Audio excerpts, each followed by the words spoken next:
Take a seat. Was that good or what? With every breath that I'm able, I will sing of the goodness of God. What a great message. What a great heart that song has there. Good morning, everyone. How are you going?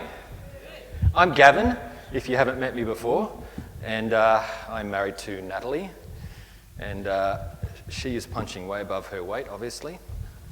I'm kidding. Look at her. All right. And yes, Dave, you are right. We are doing half of the message, this half of the series, and I hope you don't mind. Just tell me if you don't want to do this, but is it okay if we jump in the deep end this morning? Yeah. Is that okay? Or you want me to tell a joke and kind of a little bit softy soft? Tell a joke? I am a joke. I shouldn't be up here. I'm a joke. No, I'm kidding. I'd like to start off by jumping in the deep end, and I want to ask you a question, and you can give me the answers if you want to. I'm quite interactive.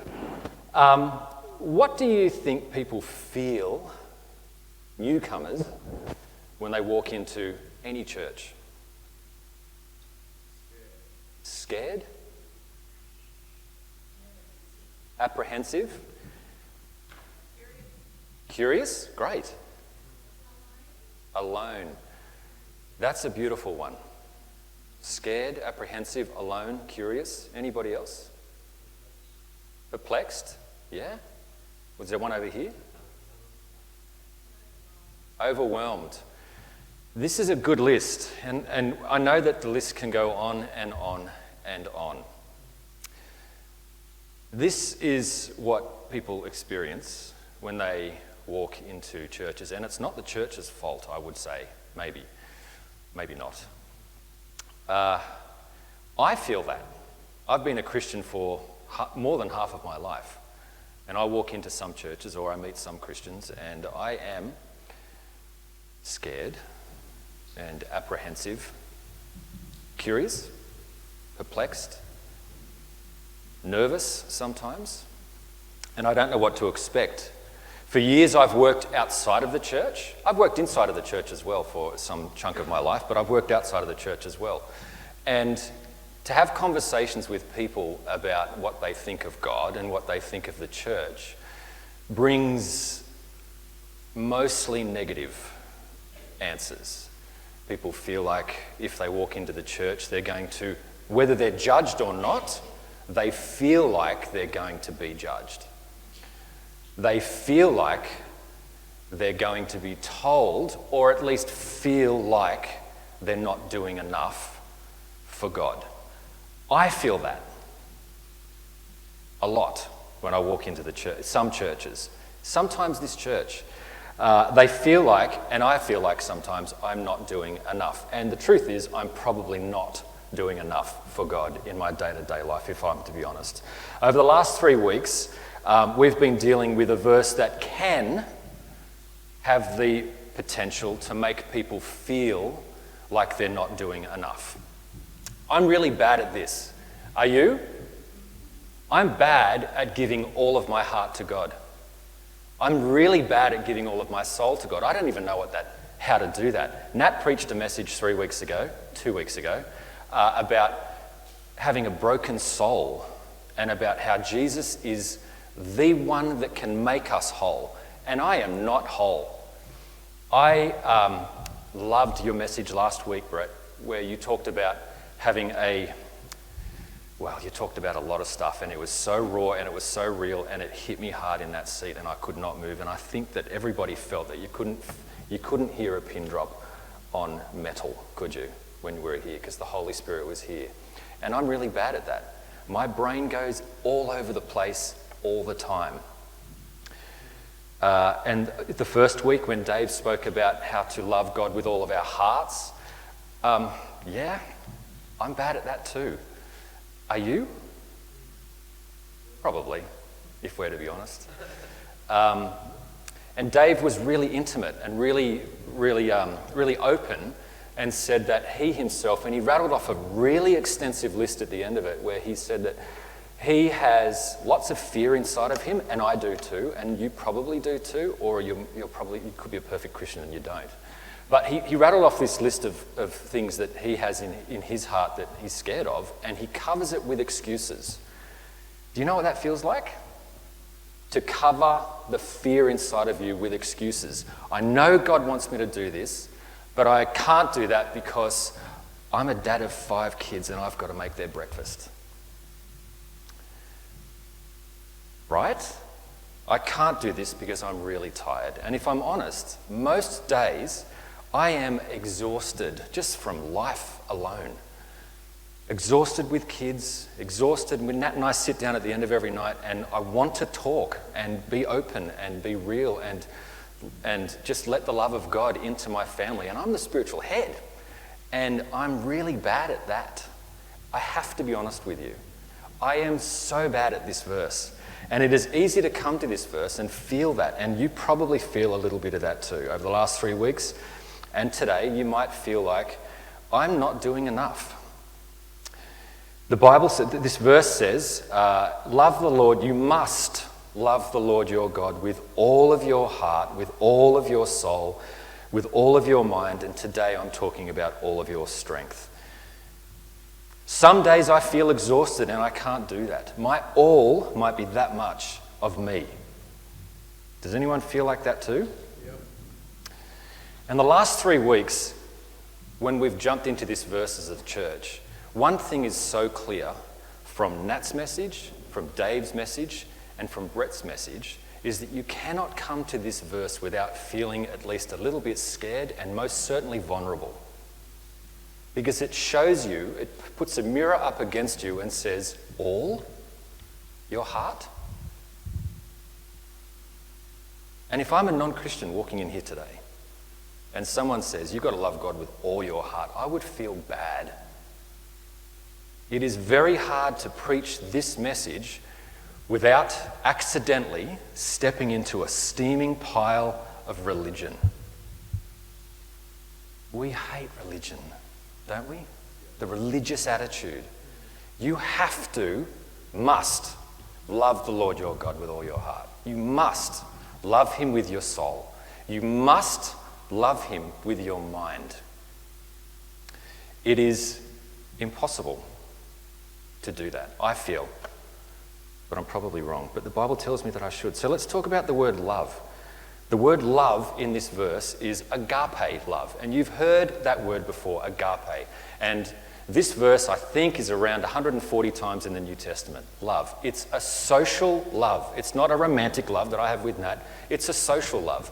Love your neighbour.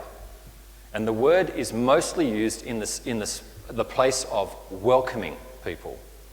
This verse is saying welcome Jesus into your mind, into your soul, into your heart, and into your strength. Welcome him. Entertain him is another use of this word. To entertain, to host the presence of God in your mind, in your heart, in your soul, and in your strength. Heart, mind, and soul. Those first 3 things are very internal. I can sit on my backside and be 100% full. I can be loving him fully with those first 3 things and sit down and do literally nothing.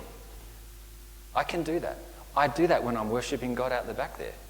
I do it in the mornings on 5 o'clock in the mornings when I'm sitting there reading the Bible. I can do that. That is so easy for me to do that. But the 4th thing is not internal.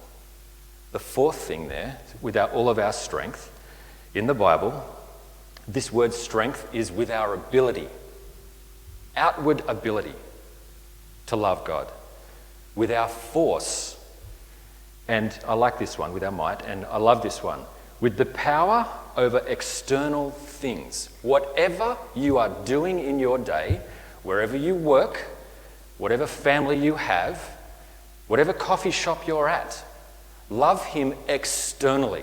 It's a public way of loving God, and that's hard for some of us because we do it all internally, and it's such a great space to be in the presence of God in our prayer closet or in the car when you're listening to music, worshiping God. But to externally love him with all of our strength is so much harder because people are now watching and people are potentially judging. That's why this verse makes us vulnerable, because it is asking us to step up and do something for God externally. And that is tough to do when people are watching and people are probably judging. It is a vulnerable place for us to be in.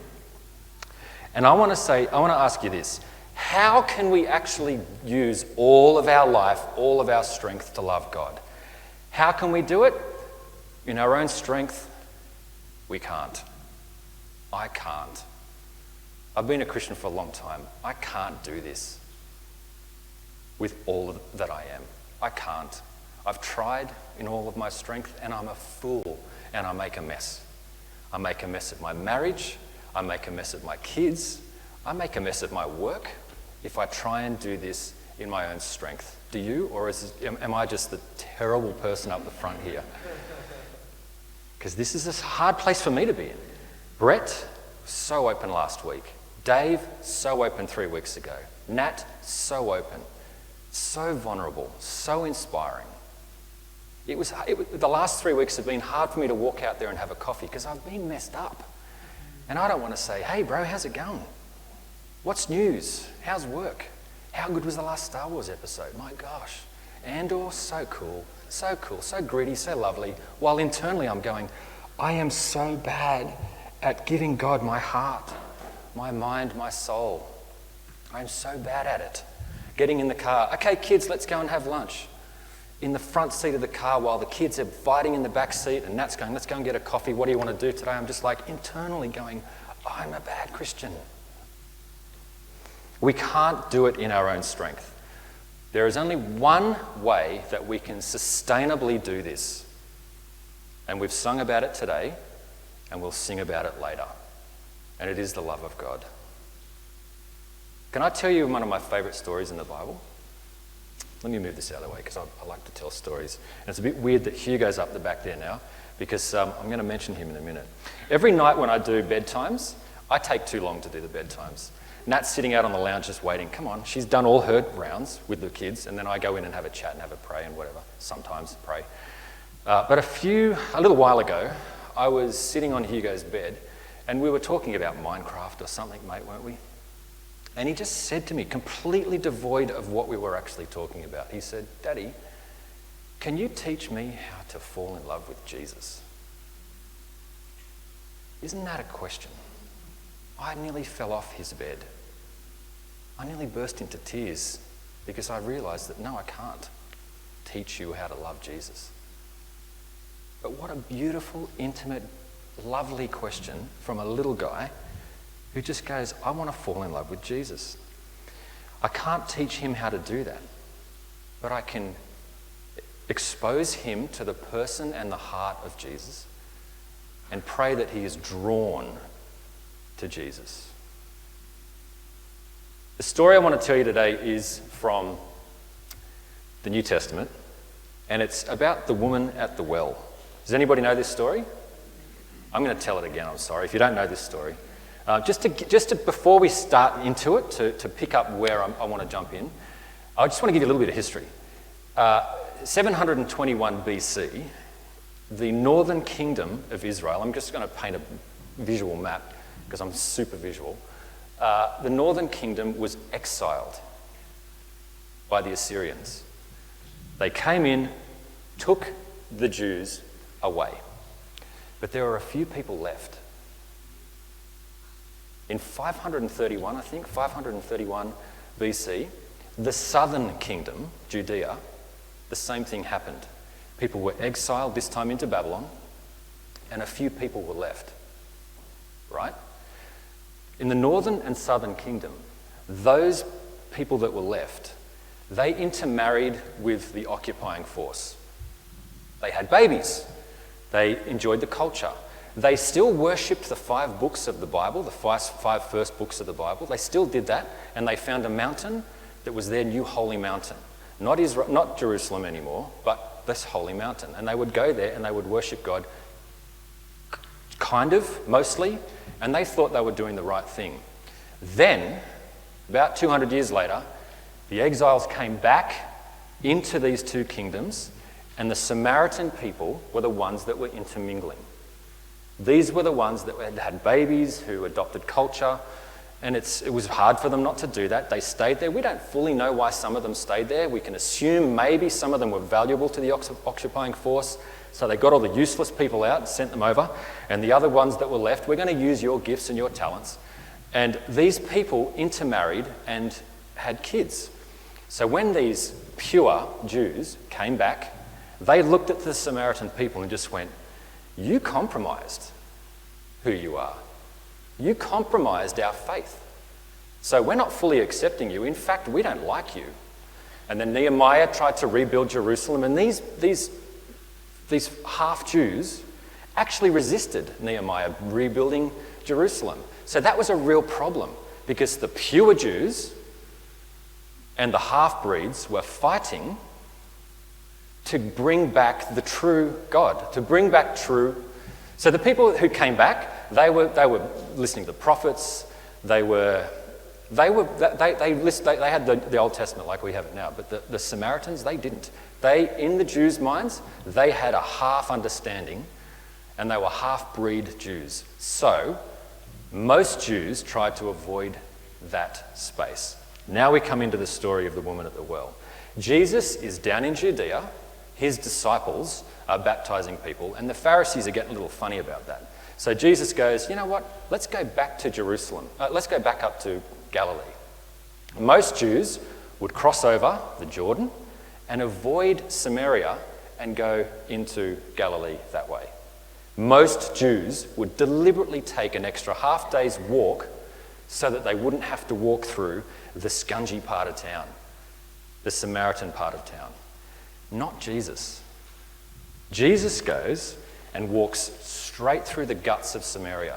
He knows the history. Of course he does.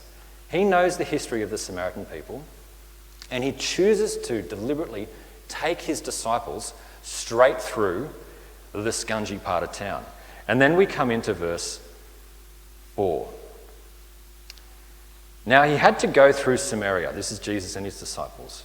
So he came to a town in Samaria called Sychar, near the plot of ground that Jacob had given to his sons. Jacob's well was there, and Jesus was tired from the journey, and he sat down by the well, and it was the 6th hour, the middle of the day. It was hot in the middle of the day. So Jesus sat there, and then we find out that he sends his disciples into the town, which is not far away, you can see it. He sends his disciples into the town to get food. So it's just Jesus sitting at the well. And then this Samaritan woman, by herself, walks up to draw water in the middle of the day. In that part of town, the women would go out in the morning to get their day's use of water, to make whatever they needed to make in the house. But this woman, by herself, was walking out in the middle of the day. This tells us that this woman was actually probably a social outcast from the town. We find out later on why. She was a social outcast. She was coming to what she thought was a religious figurehead, and she thought, I'm about to be judged by this Jew. I'm about to feel scared. I'm about to feel anxious. I'm about to probably be fully judged. And I know what that feels like because I was judged this morning by the women of my town. I know what it feels like to be judged and to have my life choices rammed down my throat. So she walks up to Jesus, doesn't say anything. He just says, "Can I have a drink of water?"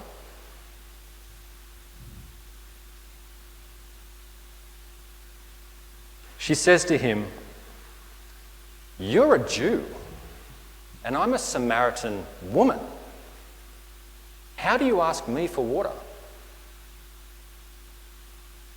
And he says to her, "If you knew the gift of God and who it is who is asking for a drink, you would have asked him and he would have given you living water." To her, this Jew is going to serve me? Get out of here, you don't know. I'm not going to accept that. So she's really on the back foot here. She does this every day, same time every day, and this Jew is here and being smart to me. This is in her mind. She says, "Sir, you have nothing to draw the water out. How are you going to draw?" She's not going to let him use hers. "You have nothing to draw the water. How are you going to get the water?" Jesus answered, "Everyone who drinks this water of yours is going to get thirsty again. But whoever drinks the water that I give you will never thirst." She's perplexed. She doesn't know how to respond. So she's smart to him. And she says, she doesn't say, "Oh, God, give me that water. This would be great." She says, "Well, why don't you give me that water so I don't have to come out here again every day? Give me that water so I can never thirst again and I will never have to come out and do this. If it's living water and it's overflowing, then I'll take that." She's just being silly logical. She's pushing him away and keeping him at arm's distance because she feels like the hit's going to come soon. When are you going to start judging me? You're being clever, but when are you going to start judging me? People can come into this church. Music's great, but when am I going to start feeling judged?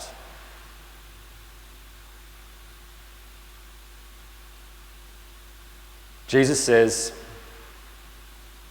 "Go and call your husband and come back." Completely disconnected from that water conversation. Go and call your husband. He's not being defensive. He's not being arrogant. He's being loving to her. Go and call your husband. And she says, it's not a smart answer now. She just says, "I have no husband." And then Jesus says, "You are right to say that. You have had 5 husbands, and the man you're living with now, you're not married to." He is calling her out. He is not judging her. He is literally just telling her what she's done and who she is. This throws her, and she doesn't know what to do. So her mind is ticking.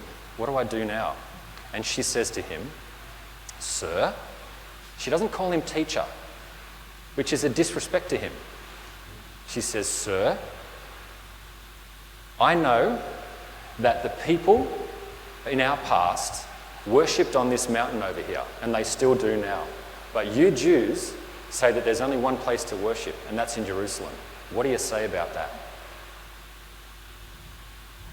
And he says to her, "Believe me, woman, there is a time that's coming, sister, where you will worship the Father neither on this mountain or in Jerusalem. You Samaritans worship what you do not know. We worship what we do know, for salvation is from all the Jews." He doesn't say us, he says the Jews. "Yet a time is coming and has now come when the true worshippers will worship the Father in spirit and in truth. For they are the kind of worshippers the Father seeks in spirit and in truth." Holistic person. God is spirit, and his worshippers must worship in spirit and in truth. The woman then says, "I know the Messiah is coming." And he says, "That's me." I'm not going to read the rest of that story because it gets a little longer. What I do want to talk about, just quickly, is how Jesus treats this woman. She's a Samaritan woman. She's a woman, and he is a teacher having a theological discussion with a woman. Men back then did not teach women, and certainly would not teach a sinful Samaritan woman, but he does. He treats her with dignity when she didn't deserve it, or she didn't think she deserved it. He treats her with love and dignity. Is this a good Jesus? Is this a good man? I think so.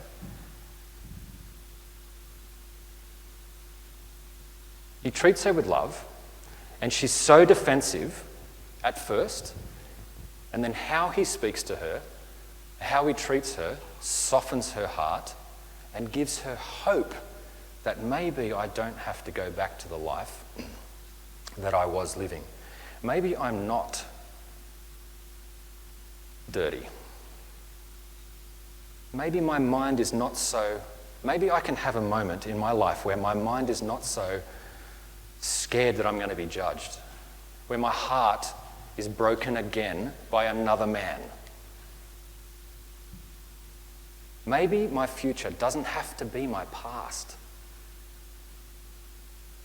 Maybe tomorrow, maybe as I walk back from this well right now, my life doesn't have to be the same thing every day of me hating myself and hating my life and just going about the routine until I'm dead. This man has treated me like no man has treated me before. This Jew has treated me like no Jew has ever treated me before. This teacher is treating me like no teacher has taught me before, like no teacher has spoken to me before.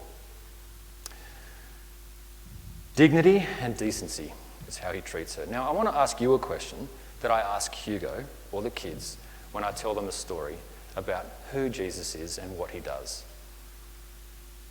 And the story is this, the question is this. When you're sitting on the rock there and you're watching Jesus have a conversation with this woman, and you see him say the things that he says, and you know that he can judge her, you know that she's done wrong, and Jesus turns to you when she starts to walk back to the town. Go ahead, Dave. So he turns to you now, and she's walking off, and the Bible tells us that she leaves her water there. She leaves the jugs there because she is so radically changed and so beautifully treated that she cannot do anything other than run back to the people that she has disconnected herself from, and she says, "Come and meet this man who told me everything I've done." She steps over her vulnerability and her fear of being judged again, and she says, "Come and experience this person who has just treated me with, I don't even know what to feel." Now, Jesus looks at you when she's walking away, just before the disciples come up. Tell me what you would say to Jesus in this moment.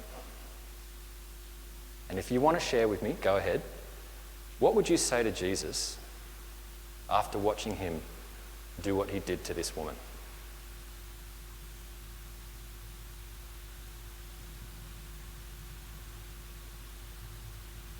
Anybody? Pardon? It's radical. Awesome.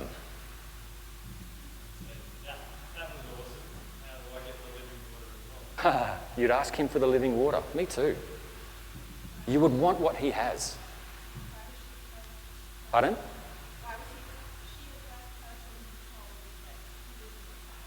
Why was he? What? Yeah. You'd have questions like that. Why did you share it with a woman? I actually like that he shared it with a woman first, when he shouldn't have. In that religious thing, he should have shared it with a man first. Anybody else?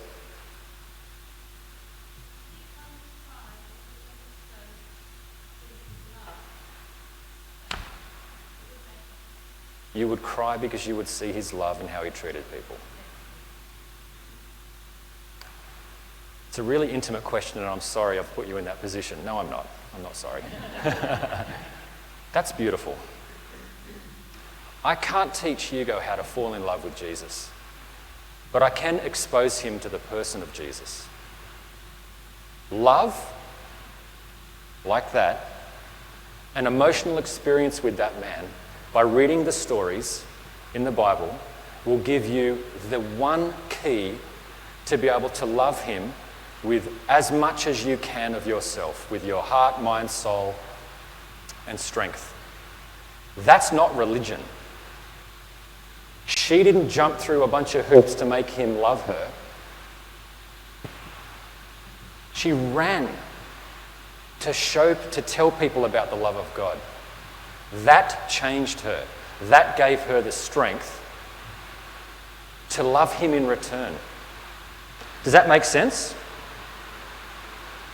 This is the one key to sustainably loving God. to experience his love. Dave said it earlier. 1 John 4:19 says, we love him because he first loved us. She loved him because he first loved her. And then she loved the people around her. She actively used her strength to go and love God. Can you hear me?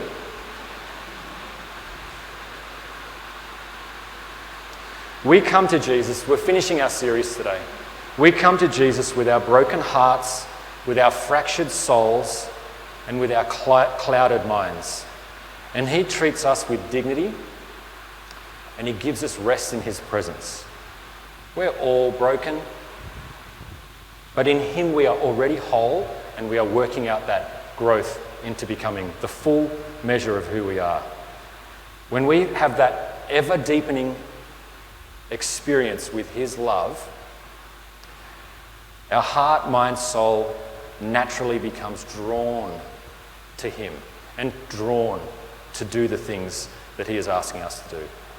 It's impossible to love him with all of our strength without knowing who he is. If you try, you'll get burnt out.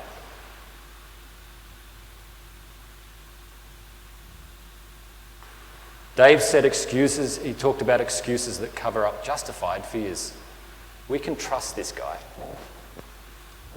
Nat said that we have deep soul fractures that come from our past, our present, from our experiences, and we can rest in him. Brett last week talked about being double-minded and always trying to be right, and we're always wrong, and mate, that was power. And this is brought on by our insecurities. This guy accepts us, no matter who we are, what we've done, how we think, what you're going to do later on today, the man you've been, the woman you've been. He accepts you. He treats you today as if you have never been separated from God at all. Fully. He treated her as if she was never separated by the love of God. Ever. Yes, he calls her on who she is and where she's been, but he still loves her. He doesn't harp on it like she's expecting. He loves her. And you.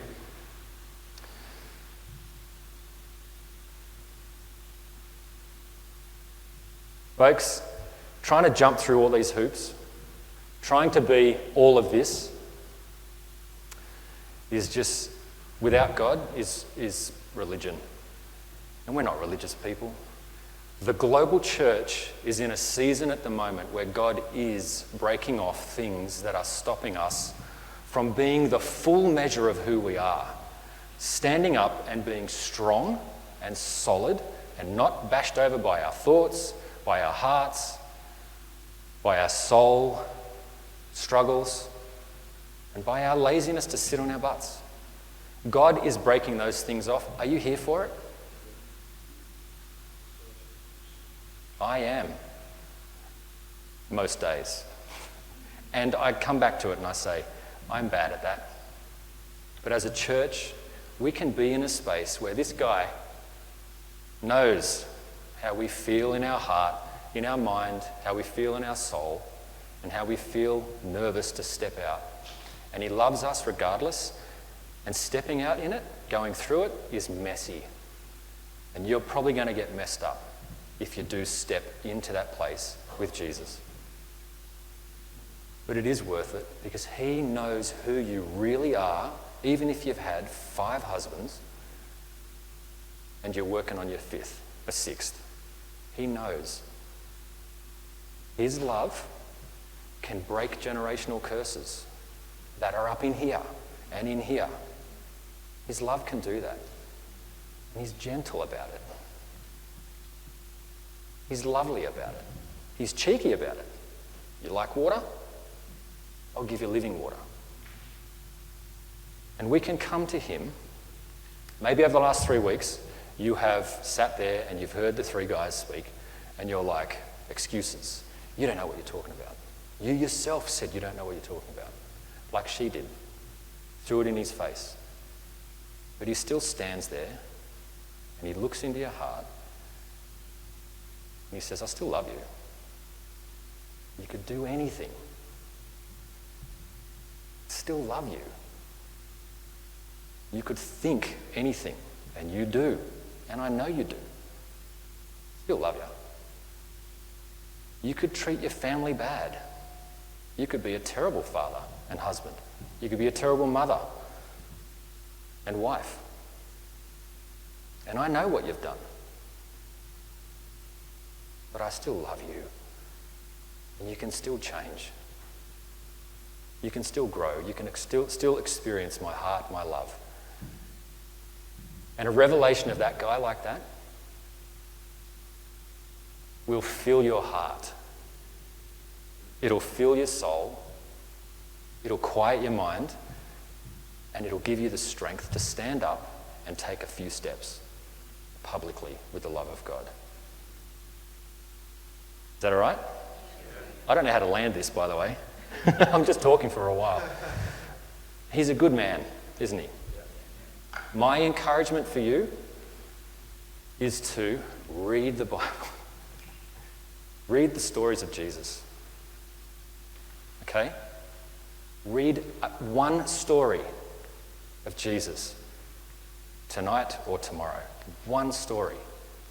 It could be the story where Jesus is preaching and the little kids run up to him and his disciples stand in the way and say, no, he's too busy. And he goes, hey, gents, let him come. Why wouldn't you let them come? And he picks them up and hugs them. That man I like. I like that guy. I like you when you do that. It could be the story when he's tired and he's preaching and he's about to send the people away, but just as he looks, he's like, they're really hungry. They've followed me. What food have we got, gents? Go around and find it. 5 fish and loaves. Okay, we can work with that. We can work with what they've given me. And he blesses the food and he feeds the people. He's a pastor. I like that, Jesus. Read one story tomorrow or tonight. Please read one story and say, Holy Spirit, place me visually in that story. And when the story finishes and I'm sitting on a rock and I look at Jesus as he turns to me, what do I say to him about him, the man? That will be the bedrock of your strength to be able to love him fully. You're full. This is full. You might be tired at 3 o'clock tomorrow afternoon.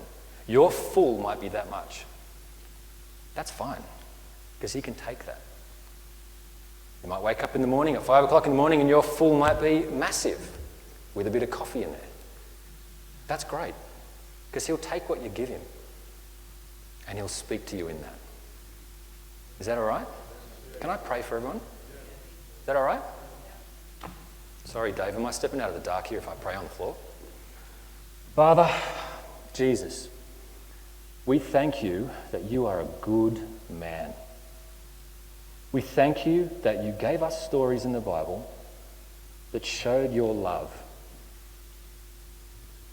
for us. We thank you that you are fun. We thank you that you are cheeky. We thank you that you do call us where we're at, but you see the deeper part of us. That we pile all this stuff up on top, but you see the deeper us. And we thank you for your love for us, God. And we know, God, that that love will empower us to live as full as we can for you. Father, we make a choice today at the end of this series to try to step into a place where we are experiencing your love, not just talking about it. Satan knows about your love, but we want to experience it.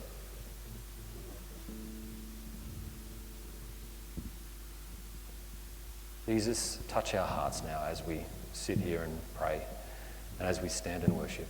Touch our hearts, Father. Touch our hearts on a deeper level, on that level that we are hiding from you now.